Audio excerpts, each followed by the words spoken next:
Hallelujah. ਜੈ ਮਸੀਹ ਜੀ। ਸਾਰੇ ਰੱਬ ਦੇ ਆਤਮਿਕ ਸੰਤ ਸੇਵਕਾਂ ਨੂੰ, ਦਾਸੀਆਂ ਨੂੰ ਔਰ ਭੈਣ ਭਰਾਵਾਂ ਨੂੰ ਮੇਰੇ ਵੱਲੋਂ ਪਿਆਰ ਭਰੀ ਜੈ ਮਸੀਹ। ਔਰ ਮੈਂ ਪਰਮੇਸ਼ਵਰ ਦਾ ਫਿਰ ਧੰਨਵਾਦ ਕਰਨੀ ਆ ਕਿ ਸੱਚਮੁੱਚ ਅੱਜ ਤੱਕ ਪਰਮੇਸ਼ਵਰ ਨੇ ਬਚਾ ਕੇ ਰੱਖਿਆ ਔਰ ਸਾਨੂੰ ਉਹਨੇ ਆਪਣੇ ਭਵਨ ਦੇ ਵਿੱਚ ਰੱਖਿਆ ਔਰ ਆਪਣੀ ਸੇਵਾ ਦੇ ਵਾਸਤੇ ਪਰਮੇਸ਼ਵਰ ਸਾਨੂੰ ਤਿਆਰ ਕਰ ਰਿਹਾ। ਹਾਲੇਲੂਇਆ। ਤੇ ਅੱਜ ਆਪਾਂ ਕੀ ਸਿੱਖਣਾ ਹੈ? ਅੱਜ ਆਪਾਂ ਇਹ ਸਿੱਖਣਾ ਹੈ ਕਿ ਸਾਨੂੰ ਕਿਵੇਂ ਪ੍ਰਾਰਥਨਾ ਕਰਨੀ ਚਾਹੀਦੀ ਹੈ ਔਰ ਕਿਵੇਂ ਪ੍ਰਾਰਥਨਾ ਨਹੀਂ ਕਰਨਾ ਚਾਹੀਦਾ। ਤੇ ਅਸੀਂ ਹੁਣ ਪਹਿਲਾਂ ਇਹ ਦੇਖਦੇ ਹਾਂ ਪੁਰਾਣਾ ਨਿਯਮ 2 ਰਾਜਾ ਦੇ ਵਿੱਚੋਂ ਆਪਾਂ ਪੜ੍ਹਦੇ ਹਾਂ। ਉਹਦੇ ਵਿੱਚ ਹਿਜਕੀਆ ਨੇ ਕਿਵੇਂ ਪ੍ਰਾਰਥਨਾ ਕੀਤੀ। ਉਹਨੇ ਪ੍ਰਾਰਥਨਾ ਤਾਂ ਕੀਤੀ, ਅਸੀਂ ਪ੍ਰਾਰਥਨਾ ਤੇ ਕਰਨੇ ਆ, ਪਰਮੇਸ਼ਵਰ ਸਾਡਾ ਕਹਿਣਾ ਮੰਨ ਵੀ ਲੈਂਦਾ ਹੈ, ਪਰ ਕੀ ਉਹਦੇ ਵਿੱਚ ਪਰਮੇਸ਼ਵਰ ਦੀ ਮਰਜ਼ੀ ਹੁੰਦੀ ਹੈ? ਸਾਨੂੰ ਇਹ ਦੇਖਣਾ ਬਹੁਤ ਜ਼ਰੂਰੀ ਹੈ। ਅਸੀਂ ਇਹ ਦੇਖਣਾ ਹੈ। ਹੁਣ ਮੈਂ ਪਹਿਲਾਂ ਹਿਜਕੀਆ ਦੇ ਬਾਰੇ ਦੱਸਾਂਗੀ ਕਿ ਉਹਨੇ ਪ੍ਰਾਰਥਨਾ ਕੀਤੀ, ਪਰਮੇਸ਼ਵਰ ਨੇ ਵੀ ਸੁਣੀ ਉਹਦੀ ਪ੍ਰਾਰਥਨਾ, ਪਰ ਉਹਨੇ ਪ੍ਰਾਰਥਨਾ ਦੇ ਵਿੱਚ ਪੂਰੀ ਤਰ੍ਹਾਂ ਆਪਣੇ ਆਪ ਨੂੰ ਪਰਮੇਸ਼ਵਰ ਦੇ ਹੱਥਾਂ ਵਿੱਚ ਨਹੀਂ ਦਿੱਤਾ। ਤੇ ਉਹ ਆਪਾਂ ਪੜ੍ਹਨੇ ਆ, ਉਹਦੇ ਵਿੱਚੋਂ ਆਪਾਂ ਸਿੱਖਾਂਗੇ ਕਿ ਸਾਨੂੰ ਕੀ ਕਰਨਾ ਚਾਹੀਦਾ ਹੈ। ਤੇ 2 राजाओं का पुराना नियम 2 राजाओं का 20 का 1 से 5 तक पढ़ते हैं। उन दिनों में हिजकिया ऐसा रोगी हुआ कि मरने पर था, और आमोस के पुत्र यशायाह भविष्यद्वक्ता ने उसके पास जाकर कहा, यहोवा यूं कहता है कि अपने घराने के विषय में जो आज्ञा देनी हो वह दे, क्योंकि तू नहीं बचेगा, मर जाएगा। तब उसने भीत की ओर मुंह फेर यहोवा से प्रार्थना करके कहा, हे यहोवा, मैं विनती करता हूँ, स्मरण कर कि मैं सच्चाई और खरे मन से अपने को तेरे सम्मुख जान कर चलता आया हूँ, और जो तुझे अच्छा लगता है वही मैं करता आया हूँ। तब हिजकिया बिलक बिलक कर रोया, और ऐसा हुआ कि यशायाह नगर के बीच तक जाने भी न पाया था कि यहोवा का यह वचन उसके पास पहुंचा कि लौट कर मेरी प्रजा के प्रधान हिजकिया से कह कि तेरे मूल पुरुष दाऊद का परमेश्वर यूं कहता है कि मैंने तेरी प्रार्थना सुनी और तेरे आंसू देखे हैं। देख, मैं तुझे चंगा करता हूँ, परसों तू यहोवा के भवन में जा सकेगा। Hallelujah, hallelujah. सब ਨੂੰ ਤੇ ਇਹੀ ਲੱਗਦਾ ਹੈ ਕਿ ਦੇਖੋ ਜਦੋਂ ਹਿਜਕੀਆ ਨੇ ਪ੍ਰਾਰਥਨਾ ਕੀਤੀ ਔਰ ਪਰਮੇਸ਼ਵਰ ਨੇ ਉਹਦੀ ਪ੍ਰਾਰਥਨਾ ਨੂੰ ਸੁਣ ਲਿਆ। ਉਹਨੇ ਇੱਥੇ ਇੱਕ ਗਲਤੀ ਕੀਤੀ। ਗਲਤੀ ਕੀ ਕੀਤੀ? ਜਦੋਂ ਹੁਣ ਦੇਖੋ, ਹੁਣ ਤੇ ਅਸੀਂ ਪ੍ਰਭੂ ਯਿਸੂ ਮਸੀਹ ਨੂੰ ਮੰਨਦੇ ਆ। ਜਦੋਂ ਦਾ ਪ੍ਰਭੂ ਯਿਸੂ ਮਸੀਹ ਸਾਡੇ ਆਪਣੇ ਚੇਲਿਆਂ ਦੇ ਸਾਹਮਣੇ ਹੀ ਸਵਰਗ ਦੇ ਵਿੱਚ ਚੜਿਆ ਤੇ ਉਹਨੇ ਇਹ ਕਿਹਾ ਚੇਲਿਆਂ ਨੂੰ ਕਿ ਮੈਂ ਪਿਤਾ ਦੇ ਕੋਲ ਜਾ ਰਿਹਾ ਵਾਂ ਔਰ ਪਿਤਾ ਦੇ ਅੱਗੇ ਬੇਨਤੀ ਕਰਾਂਗਾ ਕਿ ਉਹ ਤੁਹਾਨੂੰ ਆਪਣਾ ਪਵਿੱਤਰ ਆਤਮਾ ਦੇਗਾ। ਤੇ ਹੁਣ ਤੇ ਕੀ ਹੈ, ਮੇਰੇ ਕੋਲ ਵੀ ਪਵਿੱਤਰ ਆਤਮਾ ਹੈ, ਭਾਰਤ ਕੋਲ ਵੀ ਪਵਿੱਤਰ ਆਤਮਾ ਹੈ।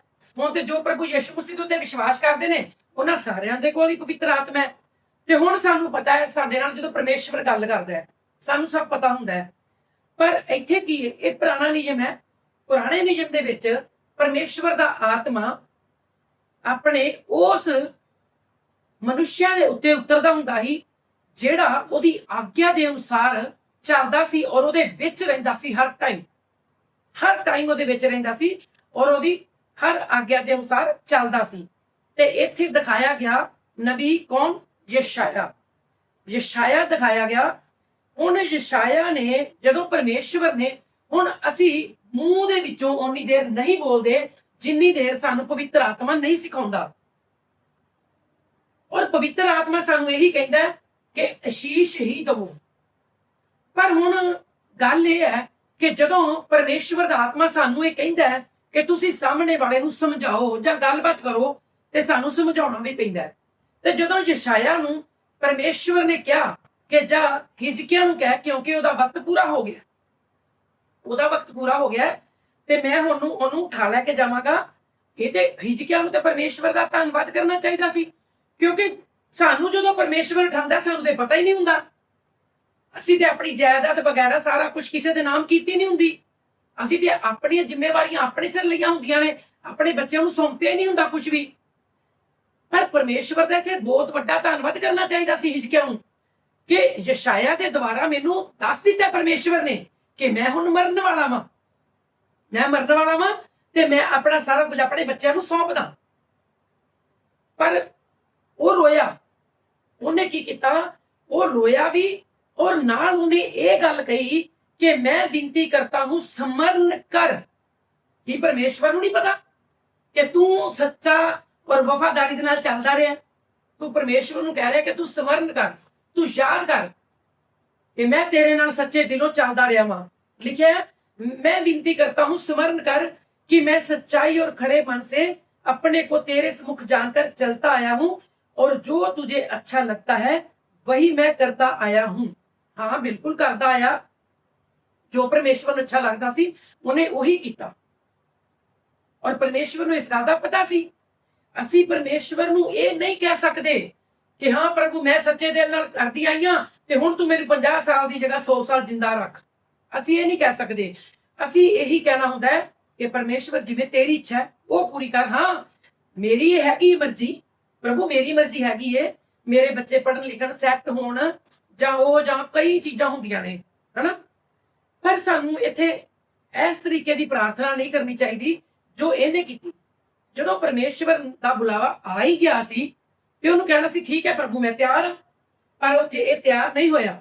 ਤੇ ਇਸ ਕਰਕੇ ਮੇਰੇ ਭੈਣ ਭਰਾਵੋ ਸਾਨੂੰ ਹਰ ਪਲ ਤਿਆਰ ਰਹਿਣਾ ਚਾਹੀਦਾ ਕਿ ਸਾਨੂੰ ਯਿਸੂ ਮਸੀਹ ਜਦੋਂ ਲੈਣ ਆਏ ਅਸੀਂ ਆਪਣਾ ਚੱਲ ਪਈਏ, ਕਿਉਂਕਿ ਜਾਣਾ ਤੇ ਅਸੀਂ ਹੈ ਹੀ ਏ, ਜਾਣਾ ਤੇ ਹੈ ਹੀ ਏ। ਤੇ ਇਸ ਕਰਕੇ ਸਾਨੂੰ ਉਹਦੇ ਨਾਲ ਇੰਨਾ ਪਿਆਰ ਰੱਖ ਲੈਣਾ ਚਾਹੀਦਾ, ਸਾਨੂੰ ਸੰਸਾਰ ਦੇ ਵਿੱਚ ਮੋਹ ਨਹੀਂ ਰੱਖਣਾ ਚਾਹੀਦਾ ਬਿਲਕੁਲ ਵੀ। ਹੁਣ ਇਹਦੇ ਵਿੱਚ ਇੱਕ ਗੱਲ ਜੋ ਲਿਖੀ ਇਹਦੇ ਵਿੱਚ ਕਿ ਉਹਨੇ ਕਿਹਾ ਕਿ ਮੈਂ ਜੋ ਤੈਨੂੰ ਅੱਛਾ ਲੱਗਦਾ ਮੈਂ ਉਹ ਕਰਦਾ ਆਇਆ ਵਾਂ।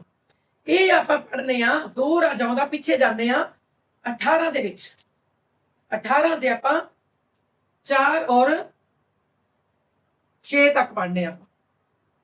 उसने ऊंचे स्थान गिरा दिए, लाठों को तोड़ दिया, अशेरा को काट डाला और पीतल का जो सांप मूसा ने बनाया था उसको उसने इस कारण चूर चूर कर दिया कि उन दिनों तक इजरायली उसके लिए धूप जलाते थे और उसने उसका नाम नहुशतान रखा। वह इजराइल के परमेश्वर यहोवा पर भरोसा रखता था और उसके बाद यहूदा के सब राजाओं में कोई उसके बराबर न हुआ और न उससे पहले भी ऐसा कोई हुआ था। और वह यहोवा से लिपटा रहा और उसके पीछे चलना न छोड़ा और जो आज्ञाएं यहोवा ने मूसा को दी थी उनका वह पालन करता रहा। हालेलुया।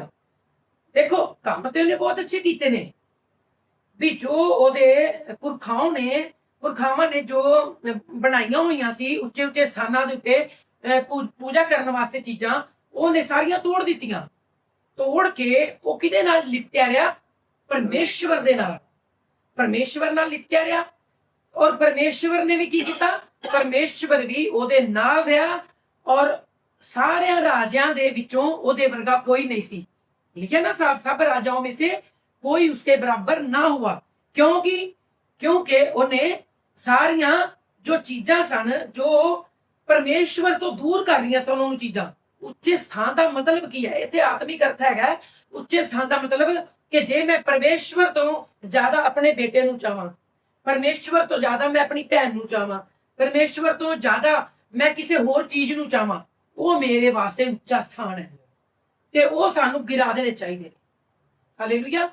ਜਦੋਂ ਉਹ ਅਸੀਂ ਗਿਰਾ ਦਾਂਗੇ ਤੇ ਜਦੋਂ ਅਸੀਂ ਪਰਮੇਸ਼ਵਰ ਦੇ ਨਾਲ ਜੁੜੇ ਰਵਾਂਗੇ ਤੇ ਫਿਰ ਵੀ ਕੱਲਾ ਇੰਨਾ ਜ਼ਰੂਰੀ ਨਹੀਂ ਹੈ ਕਿ ਅਸੀਂ ਸਾਰੇ ਉੱਚੇ ਸਥਾਨ ਗਿਰਾਤੇ ਮੈਂ ਪਰਮੇਸ਼ਵਰ ਨਾਲ ਹਰ ਟਾਈਮ ਲਿਪਟੀ ਰਹੀ ਹਾਂ।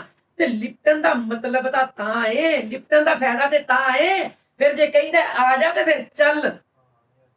ਹਾਲੇਲੂਇਆ। ਜਦੋਂ ਫਿਰ ਪਰਮੇਸ਼ਵਰ ਕਹਿੰਦਾ ਆ ਜਾ ਤੇ ਚੱਲ, ਫਿਰ ਇਹ ਨਾ ਕਹੇ ਪ੍ਰਭੂ ਅਜੇ ਮੈਂ ਆਪਣੇ ਪੋਤਰਿਆਂ ਨੂੰ ਵੇਖ ਲਾਂ, ਅਜੇ ਮੈਂ ਉਹਨਾਂ ਦੇ ਵਿਆਹ ਕਰ ਲਾਂ, ਅਜੇ ਮੈਂ ਦੋਤਰੀ ਨੂੰ ਵੇਖ ਲਾਂ, ਅਜੇ ਮੈਂ ਆਪਣੇ ਬੇਟੇ ਦਾ ਵਿਆਹ ਕਰ ਲਾਂ। ਨਹੀਂ, ਜਦੋਂ ਉਹਨੇ ਬੁਲਾਇਆ ਤੂੰ ਚੱਲ ਔਰ ਚੱਲੇਗਾ ਉਦੋਂ। ਦੇਖੋ ਸਾਨੂੰ ਨਹੀਂ ਪਤਾ ਕਿ ਉਹਨੇ ਸੁੱਤਿਆਂ ਆਵਾਜ਼ ਮਾਰਨੀ ਹੈ ਜਾਂ ਨਾਮਦਿਆਂ ਆਵਾਜ਼ ਮਾਰਨੀ ਹੈ, ਜਾਂ ਸਾਨੂੰ ਇੱਥੇ ਖੜਿਆਂ ਆਵਾਜ਼ ਮਾਰਨੀ ਹੈ, ਜਾਂ ਬੈਠਿਆਂ ਆਵਾਜ਼ ਮਾਰਨੀ ਹੈ। ਤਿਆਰ ਰਹਿਣਾ ਅਸੀਂ ਹਰ ਪਲ ਤਿਆਰ ਕਿਵੇਂ ਰਹਿ ਸਕਨੇ ਆ?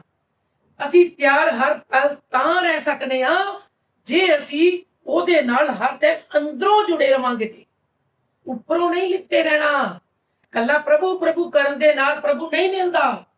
ਪ੍ਰਭੂ ਕਹਿੰਦਾ ਜੋ ਹਰ ਵੇਲੇ ਮੂੰਹ ਦੇ ਉੱਤੋਂ ਪ੍ਰਭੂ ਪ੍ਰਭੂ ਕਰਦੇ ਨੇ ਪਰ ਅੰਦਰੋਂ ਮੇਰੇ ਤੋਂ ਦੂਰ ਨੇ, ਕਿਉਂਕਿ ਉਹ ਮੇਰੀ ਆਗਿਆਵਾਂ ਤੋਂ ਬਿਨਾਂ ਚੱਲਦੇ ਨੇ। ਤੇ ਫਿਰ ਮੈਂ ਜਦੋਂ ਉਹ ਮੇਰੇ ਕੋਲ ਆਉਣਗੇ ਮੈਂ ਵੀ ਉਹਨਾਂ ਨੂੰ ਨਹੀਂ ਅੰਦਰ ਵੜਨ ਦੇਵਾਂਗਾ, ਆਪਣੇ ਸਵਰਗ ਦੇ ਰਾਜਿਆਂ 'ਚ ਨਹੀਂ ਵੜਨ ਦੇਵਾਂਗਾ। ਮੈਂ ਕਹਿ ਦਾਂਗਾ ਮੈਂ ਤੁਹਾਨੂੰ ਜਾਣਦਾ ਹੀ ਨਹੀਂ, ਚਲੇ ਜਾਓ ਮੇਰੇ ਤੋਂ ਦੂਰ। ਇਹਦਾ ਮਤਲਬ ਕੀ ਹੈ? ਇਹਦਾ ਮਤਲਬ ਇਹ ਹੈ ਕੱਲਾ ਪ੍ਰਭੂ ਪ੍ਰਭੂ ਨਹੀਂ ਕਰਨਾ, ਪ੍ਰਭੂ ਦੀ ਇਸ ਆਗਿਆ ਦਾ ਪਾਲਣ ਵੀ ਕਰਨਾ। ਹਾਲੇਲੂਇਆ। ਹੁਣ ਪਾਰਥ ਕੱਲਾ ਮੰਮੀ ਮੰਮੀ ਮੰਮੀ ਮੰਮੀ ਕਰਦਾ ਰਹੇ, ਪੁੱਛ ਪੁੱਛ ਕਰਦਾ ਰਹੇ ਪਾਰਥ ਹਰ ਟਾਈਮ, ਅਗਰ ਮੇਰੀ ਆਗਿਆ ਦਾ ਪਾਲਣ ਨਹੀਂ ਕਰੇਗਾ ਇਹਦਾ ਮਤਲਬ ਇਹ ਮੈਨੂੰ ਅੰਦਰੋਂ ਪਿਆਰ ਨਹੀਂ ਕਰਦਾ, ਇਹ ਸਿਰਫ ਵਿਖਾਵੇ ਇਹਦਾ ਪਿਆਰ। ਅਗਰ ਇਹ ਮੈਨੂੰ ਪੁੱਛ ਪੁੱਛ ਨਾ ਵੀ ਕਰੇਗਾ ਨਾ, ਅਗਰ ਨਾ ਵੀ ਕਰੇਗਾ ਪਰ ਮੇਰੀ ਹਰ ਆਗਿਆ ਦਾ ਪਾਲਣ ਕਰੇਗਾ ਤੇ ਸਮਝ ਲਓ ਮੇਰੇ ਨਾਲ ਇਹ ਅੰਦਰੋਂ ਜੁੜਿਆ ਹੋਇਆ ਹੈ। ਇਹਨੂੰ ਮੇਰੀ ਚਿੰਤਾ ਹੈ, ਇਹਨੂੰ ਮੇਰੀ ਟੈਨਸ਼ਨ ਹੈ, ਉਹ ਹੁੰਦਾ ਅੰਦਰੋਂ ਪਿਆਰ। ਹਾਲੇਲੂਇਆ। ਤੇ ਐਵੇਂ ਹੀ ਹਿਜਕਿਯਾਹ ਨੇ ਬਹੁਤ ਅੱਛੇ ਕੰਮ ਕੀਤੇ, ਪਰ ਜੋ ਹਿਜਕਿਯਾਹ ਤੋਂ ਗਲਤੀ ਹੋਈ ਉਹ ਇਹੀ ਸੀ ਕਿ ਜਦੋਂ ਉਹਨੂੰ ਪਰਮੇਸ਼ਵਰ ਨੇ ਬੁਲਾਇਆ ਤੇ ਉਹ ਫੁੱਟ ਫੁੱਟ ਕੇ ਰੋਣ ਲੱਗ ਗਿਆ, ਦੀਵਾਰ ਵੱਲ ਉਹਨੇ ਮੂੰਹ ਕੀਤਾ। ਔਰ ਕੀ ਕੀਤਾ ਪਰਮੇਸ਼ਵਰ ਨੇ? ਫਿਰ ਪਰਮੇਸ਼ਵਰ ਨੇ ਉਹਦੀ ਪ੍ਰਾਰਥਨਾ ਨੂੰ ਸੁਣਿਆ ਵੀ। ਸੁਣਨ ਤੋਂ ਬਾਅਦ 15 ਸਾਲ ਉਹਨੂੰ ਏਜ ਹੋਰ ਦਿੱਤੀ, ਪਰ ਕੀ ਉਸ ਏਜ ਦੇ ਵਿੱਚ ਉਹਦਾ ਭਲਾ ਹੋਇਆ? ਇਹ ਆਪਾਂ ਅਗਲੇ ਅਧਿਆਏ ਵਿੱਚ ਵੇਖਾਂਗੇ ਕਿ ਫਿਰ ਕੀ ਹੋਇਆ। ਨਹੀਂ, फिर आप देखेंगे 2 राजाओं का 21 का 1-7। जब मनश्शे राज्य करने लगा तब वह 12 वर्ष का था और यरूशलेम में 55 वर्ष तक राज्य करता रहा और उसकी माता का नाम हेप्सिबा था। उसने उन जातियों के घिनौने कामों के अनुसार जिनको यहोवा ने इजराइलियों के सामने देश से निकाल दिया था वह किया जो यहोवा की दृष्टि में बुरा था। उसने उन ऊंचे स्थानों को जिनको उसके पिता हिजकिय्याह ने नाश किया था फिर बनाया और इजराइल के राजा अहाब की नाई बाल के लिए वेदियां और एक अशेरा बनवाई और आकाश के कुल गण को दंडवत और उनकी उपासना करता रहा। और उसने यहोवा के उस भवन में वेदियां बनाई जिसके विषय यहोवा ने कहा था कि यरूशलेम से मैं अपना नाम रखूंगा।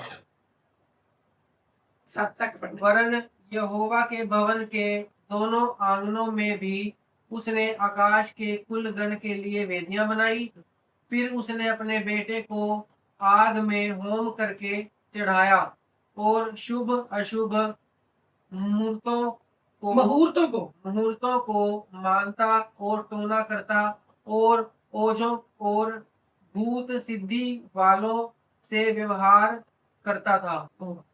वरन उसने ऐसे बहुत से काम किए जो यहोवा की दृष्टि में बुरे हैं और अशेरा की जो मूर्त उसने खुदवाई उसको उसने उस भवन में स्थापित किया जिनके विषय यहोवा ने दाऊद और उसके पुत्र सुलेमान से कहा था कि इस भवन में और यरूशलेम में जिसको मैंने इजराइल के सब गोत्रों में से चुन लिया है मैं सदैव अपना नाम रखूंगा।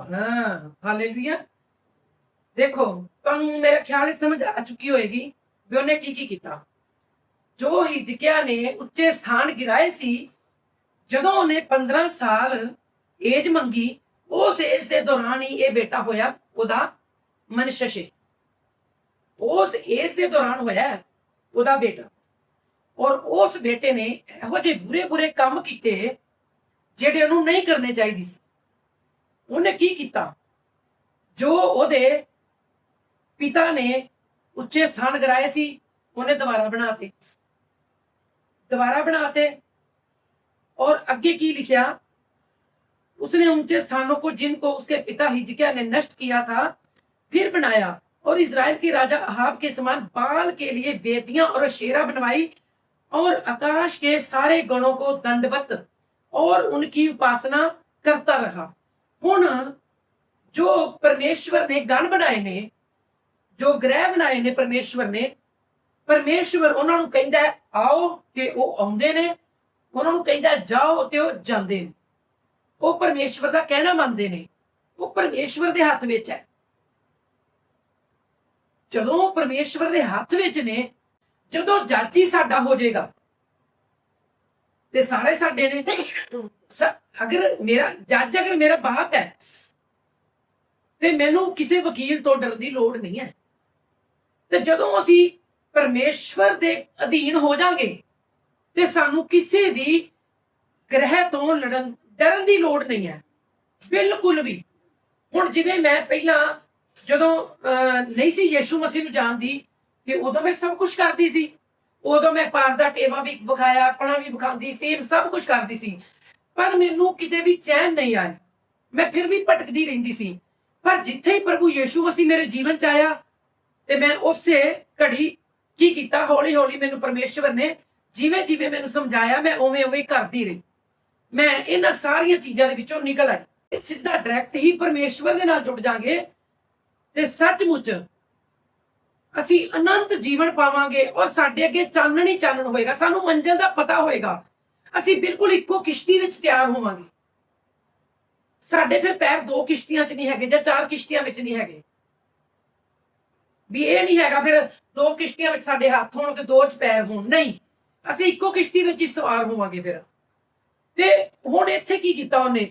ਇੱਥੇ ਦੇਖੋ ਉਹਨੇ ਦੁਬਾਰਾ, ਹੁਣ ਜਦੋਂ ਚੰਗਾ ਭਲਾ ਪਰਮੇਸ਼ਵਰ ਨੇ ਕਿਹਾ ਸੀ ਕਿ ਜਿਹੜਾ ਤੁਸੀਂ ਮੇਰੇ ਵਾਸਤੇ ਭਵਨ ਬਣਾਇਆ ਹੈ, ਕਿਉਂਕਿ ਉਦੋਂ ਪ੍ਰਭੂ ਯਿਸੂ ਮਸੀਹ ਜੇ ਨਹੀਂ ਸੀ ਆਇਆ, ਉਦੋਂ ਇੱਕ ਮਨੁੱਸ਼ਿਆ ਦੇ ਉੱਤੇ ਹੀ ਪਵਿੱਤਰ ਆਤਮਾ ਉਤਰਦਾ ਸੀ ਤੇ ਜਦੋਂ ਉਹਦੇ ਕੋਲੋਂ ਮਿਲਣ ਆਉਂਦੇ ਸੀ ਉਹਨੂੰ ਹੀ ਪਰਮੇਸ਼ਵਰ ਦਾ ਭਵਨ ਕਿਹਾ ਜਾਂਦਾ ਸੀ।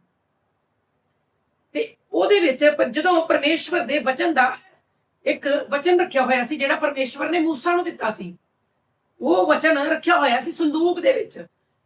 ਜਿਹੜਾ ਸੰਦੂਕ ਹੈ ਉਹ ਜਿੱਥੇ ਰੱਖਿਆ ਹੁੰਦਾ ਸੀ ਉਹਨੂੰ ਹੀ ਪਰਮੇਸ਼ਵਰ ਦਾ ਭਵਨ ਕਹਿ ਦਿੰਦੇ ਸੀ ਉਹ, ਹਨਾ।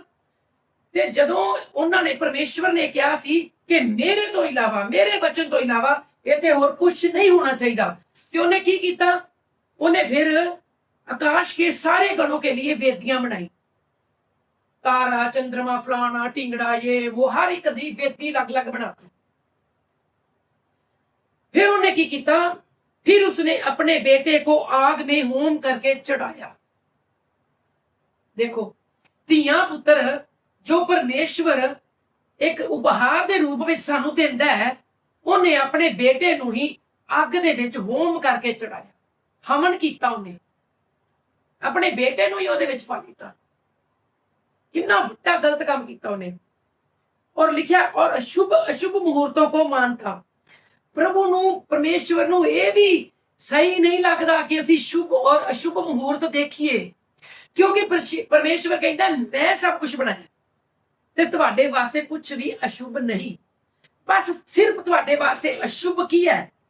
ਅਧਰਮ ਦਾ ਕੰਮ। ਅਗਰ ਤੁਸੀਂ ਅਧਰਮ ਦਾ ਕੰਮ ਕਰਦੇ ਹੋ ਨਾ, ਉਹ ਤੁਹਾਡੇ ਵਾਸਤੇ ਅਸ਼ੁਭ ਹੈ। ਬਾਕੀ ਸਭ ਸ਼ੁਭ ਹੈ ਅਗਰ ਤੁਸੀਂ ਧਰਮ ਦੇ ਰਸਤੇ ਤੇ ਚੱਲ ਰਹੇ ਹੋ। हालेलुया। ਤੇ ਉਹਨੇ ਕੀ ਕੀਤਾ? फिर उसने अपने बेटे को आग में होम करके चढ़ाया और शुभ और अशुभ मुहूर्तों को मानता और टोना करता। देखो, पवित्र बाइबल ਦੇ ਵਿੱਚ ਸਾਫ਼-ਸਾਫ਼ ਪਰਮੇਸ਼ਵਰ ਨੇ ਮਨਾ ਕੀਤਾ ਇਹਨਾਂ ਚੀਜ਼ਾਂ ਨੂੰ। ਕਿਉਂ ਟੋਣਾ ਕਰਦਾ ਸੀ? ਓਝਿਆਂ ਨੂੰ ਬੁਲਾਉਂਦਾ ਸੀ, ਭੂਤ ਸਿੱਧੀ ਕਰਨੇ ਵਾਲਿਆਂ ਨੂੰ ਬੁਲਾਉਂਦਾ ਸੀ, ਜਿਨ੍ਹਾਂ ਨੇ ਭੂਤਾਂ ਪ੍ਰੇਤਾਂ ਨੂੰ ਆਪਣੇ ਵਸ ਵਿੱਚ ਕੀਤਾ ਹੁੰਦਾ ਨਾ, ਉਹਨਾਂ ਨੂੰ ਬੁਲਾਉਂਦਾ ਸੀ ਉਹ। ਤੇ ਪਰਮੇਸ਼ਵਰ ਇਹਨਾਂ ਲੋਕਾਂ ਤੋਂ ਨਫ਼ਰਤ ਕਰਦਾ ਹੈ। ਹਾਲੇਲੂਇਆ। ਹੁਣ ਕਈ ਲੋਕ ਕਹਿ ਦਿੰਦੇ ਨੇ ਵੀ ਤੁਸੀਂ ਤਾਂ ਟੋਣੇ ਟੋਟ ਕੇ ਕਰਦੇ ਹੋ। ਜਦੋਂ ਅਸੀਂ ਪ੍ਰੇਅਰ ਕਰਦੇ ਆ ਨਾ ਤੇ ਲੋਕ ਕਹਿ ਦਿੰਦੇ ਨੇ ਤੁਸੀਂ ਟੋਣੇ ਟੋਟ ਕੇ ਕਰਦੇ ਹੋ। ਤੇ ਅੱਜ ਮੈਂ YouTube ਰਾਹੀਂ ਵੀ ਉਹਨਾਂ ਭੈਣ ਭਰਾਵਾਂ ਨੂੰ ਦੱਸਣਾ ਚਾਹਾਂਗੀ ਕਿ ਦੇਖੋ, ਸਾਡਾ ਪਰਮੇਸ਼ਵਰ ਜਿਹੜਾ ਹੈ ਉਹ ਨਫ਼ਰਤ ਕਰਦਾ ਇਹਨਾਂ ਲੋਕਾਂ ਤੋਂ, ਇਹਨਾਂ ਸਾਰੀਆਂ ਚੀਜ਼ਾਂ ਤੋਂ, ਸ਼ੁਭ ਅਸ਼ੁਭ ਤੋਂ, ਜੋ ਮੁਹੂਰਤ ਦੇਖਦੇ ਨੇ, ਜੋ ਟੋਣਾ ਕਰਦੇ ਨੇ, ਜੋ ਓਝਿਆਂ ਨੂੰ ਬੁਲਾਉਂਦੇ ਨੇ, ਜੋ ਭੂਤ ਸਿੱਧੀ ਕਰਨ ਵਾਲੇ ਨੇ। व्यवहार करता था। उसने ऐसे बहुत से काम किए जो यहोवा की दृष्टि में बुरे हैं। साफ लिखा। पढ़ लो मेरे नाल, पवित्र बाइबल ਨੂੰ ਕੱਢੋ और 2 ਰਾਜਾओं 21 ਅਧਿਆਏ ਦੀ 6ਵੀਂ ਆਇਤ ਦੇ ਵਿੱਚ ਸਾਫ਼ ਸਾਰਾ ਕੁਝ ਲਿਖਿਆ ਹੋਇਆ ਹੈ। ਮੈਂ ਆਪਣੇ ਕੋਲੋਂ ਬਿਲਕੁਲ ਇੱਕ ਅਕਸ਼ਰ ਵੀ ਨਹੀਂ ਕਹਿ ਰਹੀ ਕਿ ਜੋ ਪਰਮੇਸ਼ਵਰ ਦੀ ਦ੍ਰਿਸ਼ਟੀ ਵਿੱਚ ਬੁਰਾ ਸੀ ਉਹੀ ਉਹਦੇ ਬੇਟੇ ਨੇ ਕੀਤਾ। ਉਹਨੇ 15 ਸਾਲ ਹਿਜਕਿਆ ਨੇ ਉਮਰ ਤਾਂ ਮੰਗ ਲਈ, ਪਰ ਉਮਰ ਦੇ ਵਿੱਚ ਹੋਇਆ ਕੀ? ਗਲਤੀ ਹੋਇਆ। ਤੇ ਇਹਦਾ ਤਾਂ ਮਤਲਬ ਇਹ ਸੀ, ਪ੍ਰਭੂ ਨੂੰ ਕਹਿੰਦਾ ਪ੍ਰਭੂ ਚੱਲ ਠੀਕ ਹੈ, ਲੇਕਿਨ ਉਹ ਅੰਦਰੋਂ ਜੁੜਿਆ ਹੁੰਦਾ ਤਾਂ ਸੀ ਨਾ। ਆਪਾਂ ਅੰਦਰੋਂ ਜੁੜਨਾ ਹੈ। ਹਾਲੇਲੂਇਆ। ਤੇ ਹੁਣ ਇਹ ਤਾਂ ਮੈਂ ਤੁਹਾਨੂੰ ਇਹ ਸਮਝਾ ਦਿੱਤਾ ਕਿ ਸਾਨੂੰ ਇਸ ਤਰੀਕੇ ਨਾਲ ਪ੍ਰਾਰਥਨਾ ਨਹੀਂ ਕਰਨੀ ਚਾਹੀਦੀ। ਹੁਣ ਕਿਹੜੇ ਤਰੀਕੇ ਨਾਲ ਪ੍ਰਾਰਥਨਾ ਕਰਨੀ ਚਾਹੀਦੀ ਹੈ, ਹੁਣ ਮੈਂ ਤੁਹਾਨੂੰ ਉਹ ਦੱਸਣੀ ਆ। ਤੁਸੀਂ ਕੱਢੋ ਮਤੀ ਦਾ ਨਵਾਂ ਨਿਯਮ, ਮਤੀ 26 ਦਾ 36 ਤੋਂ 46 ਪੜੋ।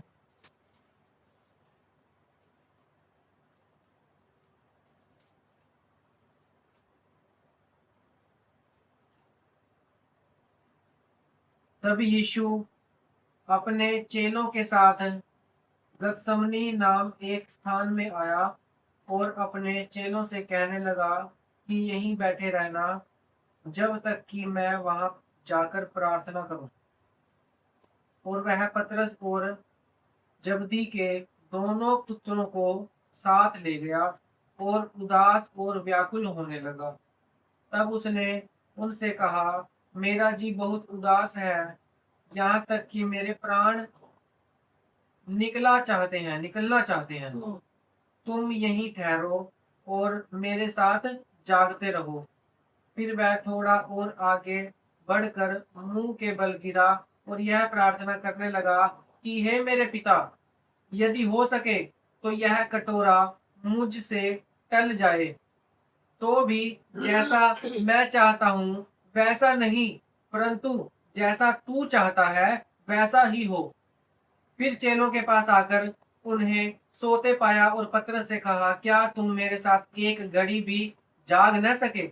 जागते रहो और प्रार्थना करते रहो कि तुम परीक्षा में न पड़ो। आत्मा तो तैयार है परंतु शरीर दुर्बल है। फिर उसने दूसरी बार जाकर यह प्रार्थना की कि हे मेरे पिता, यदि यह मेरे पिए बिना नहीं हट सकता तो तेरी इच्छा पूरी हो। तब उसने आकर उन्हें फिर सोते पाया, क्योंकि उनकी आंखें नींद से भरी थी, और उन्हें छोड़कर फिर चला गया। और वही बात फिर कहकर तीसरी बार प्रार्थना की।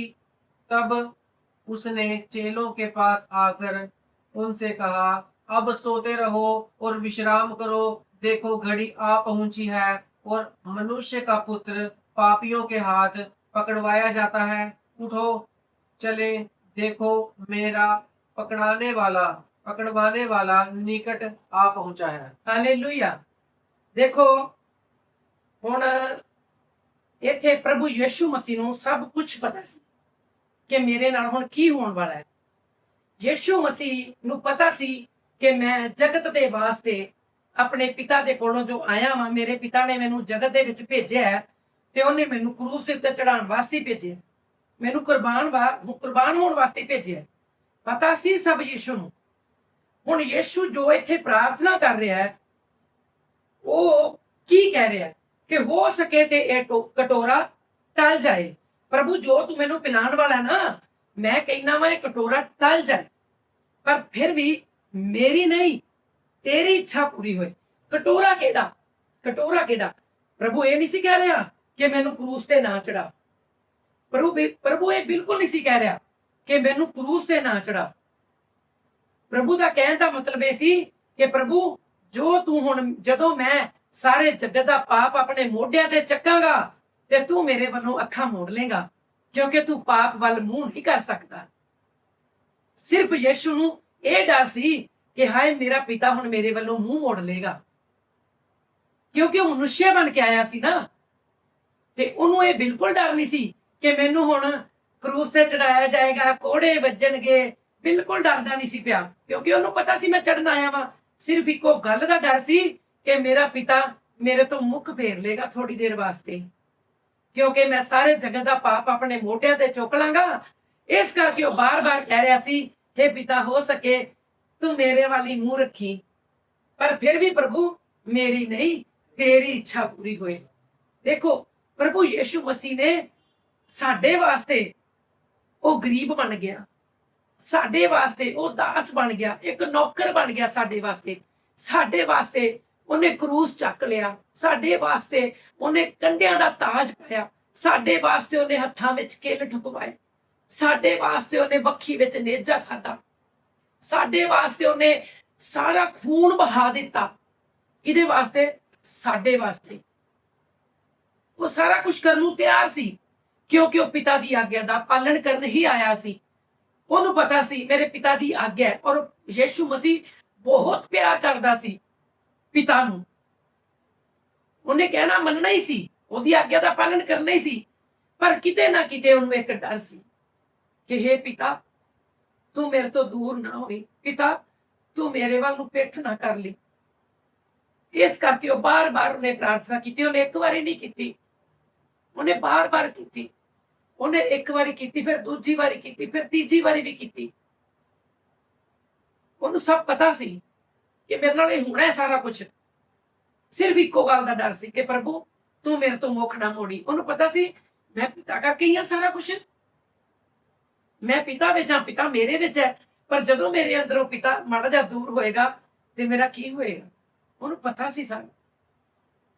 और ਤਾਂ ਹੀ ਉਹਨੇ ਕਿਹਾ हे पिता मैं तो चाहता हूं कि कटोरा टल जाए पर फिर भी जैसी तेरी इच्छा है ना वो पूरी। ते मेरे भैन भरावो मेरे कहने का मतलब यही है कि देखो ਉਹਨੂੰ ਤਾਂ ਸਾਰਾ ਕੁਝ ਪਤਾ ਸੀ, ਫਿਰ ਵੀ ਉਹਨੇ ਕੀਤਾ। ਤੇ ਸਾਨੂੰ ਵੀ ਯਿਸੂ ਦੇ ਪਿੱਛੇ ਲੱਗ ਕੇ ਸਾਨੂੰ ਵੀ ਇੱਕੋ ਗੱਲ ਕਹਿਣੀ ਚਾਹੀਦੀ ਹੈ, ਹਾਂ ਆਪਣੀਆਂ ਮਰਜ਼ੀਆਂ ਰੱਖੋ ਪਰਮੇਸ਼ਵਰ ਦੇ ਅੱਗੇ। ਮੈਂ ਨਹੀਂ ਕਹਿੰਦੀ ਕਿ ਮੰਗੋ ਨਾ ਕੁਝ, ਮੰਗੋ, ਸਾਡਾ ਬਾਪ ਹੈ।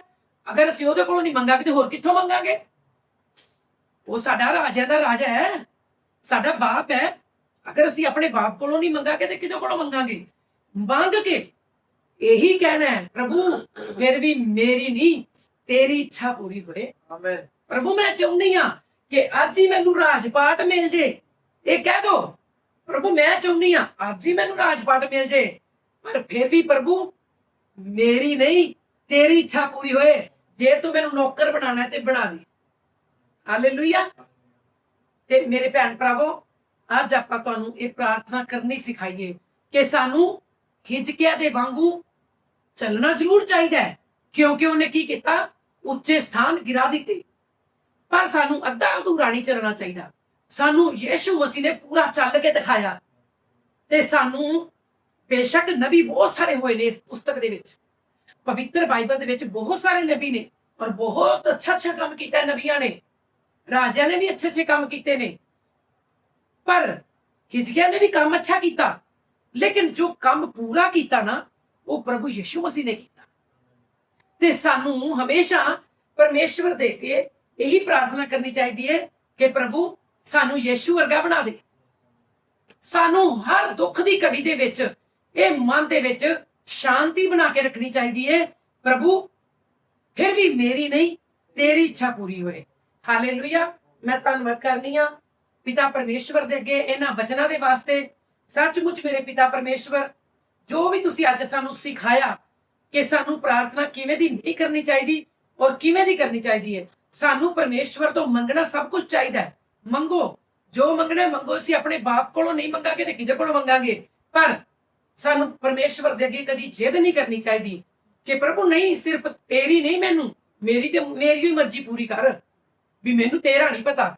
ਇਹ ਨਾ ਕਦੀ ਵੀ ਕਹੋ, ਇਹ ਕਹੋ ਪ੍ਰਭੂ ਜੋ ਤੇਰੀ ਮਰਜ਼ੀ ਹੈ ਉਹੀ ਮੇਰੀ ਮਰਜ਼ੀ ਬਣ ਜੇ। ਹਾਲੇਲੂਇਆ। ਮੈਂ ਧੰਨਵਾਦ ਕਰਨੀ ਹੈ, ਸ਼ੁਕਰ ਕਰਨੀ ਹੈ ਔਰ ਆਪਣੇ ਭੈਣ ਭਰਾਵਾਂ ਦੇ ਵਾਸਤੇ ਵੀ ਪ੍ਰਾਰਥਨਾ ਕਰਨੀ ਹੈ। हे ਮੇਰੇ ਪਿਤਾ ਪਰਮੇਸ਼ਵਰ ਜਿਵੇਂ ਤੁਸੀਂ ਮੈਨੂੰ ਚੁਣ ਲਿਆ ਮੇਰੇ ਪਿਤਾ ਪਰਮੇਸ਼ਵਰ, ਐਵੇਂ ਹੀ ਸੁਣਨ ਵਾਲੇ ਸਾਰੇ ਭੈਣ ਭਰਾਵਾਂ ਨੂੰ ਵੀ ਚੁਣ ਲਿਆ ਮੇਰੇ ਮਹਾਨ ਪਿਤਾ ਪਰਮੇਸ਼ਵਰ, ਤੇ ਸਾਰਿਆਂ ਨੂੰ ਔਰ ਮੈਨੂੰ ਵੀ ਆਪਣੇ ਯਿਸੂ ਵਰਗਾ ਬਣਾ ਦੇ ਮੇਰੇ ਪਿਤਾ ਪਰਮੇਸ਼ਵਰ। ਹਾਂ ਜ਼ਿੰਦਾ ਖੁਦਾ ਮੈਂ ਤੇਰਾ ਧੰਨਵਾਦ ਤੇਰਾ ਸ਼ੁਕਰ ਕਰਨੀ ਆ ਇਹਨਾਂ ਸੁੰਦਰ ਵਚਨਾਂ ਵਾਸਤੇ ਮੇਰੇ ਪਿਤਾ ਪਰਮੇਸ਼ਵਰ। ਮੇਰੇ ਪਿਤਾ ਪਰਮੇਸ਼ਵਰ ਜਦੋਂ ਇਹ ਭੈਣ ਭਰਾ ਵਚਨ ਸੁਣਨ ਤੇ ਇਹ ਵਚਨ ਉਹਨਾਂ ਦੇ ਜੀਵਨਾਂ ਦੇ ਵਿੱਚ ਕੰਮ ਕਰਨ ਮੇਰੇ ਪਿਤਾ ਪਰਮੇਸ਼ਵਰ, ਕਿ ਮੇਰੇ ਪਿਤਾ ਪਰਮੇਸ਼ਵਰ ਅਸੀਂ ਤੇਰੀ ਮਰਜ਼ੀ ਪੂਰੀ ਕਰ ਸਕੀਏ। ਇਹ ਪ੍ਰੇ ਪ੍ਰਭੂ ਯਿਸੂ ਮਸੀਹ ਦੇ ਸਮਰਥੀ ਨਾਮ ਚ ਕਰਨੇ ਆ। ਸੁਣੋ ਔਰ ਗ੍ਰਹਿਣ ਕਰੋ। ਆਮੀਨ, ਆਮੀਨ, ਆਮੀਨ।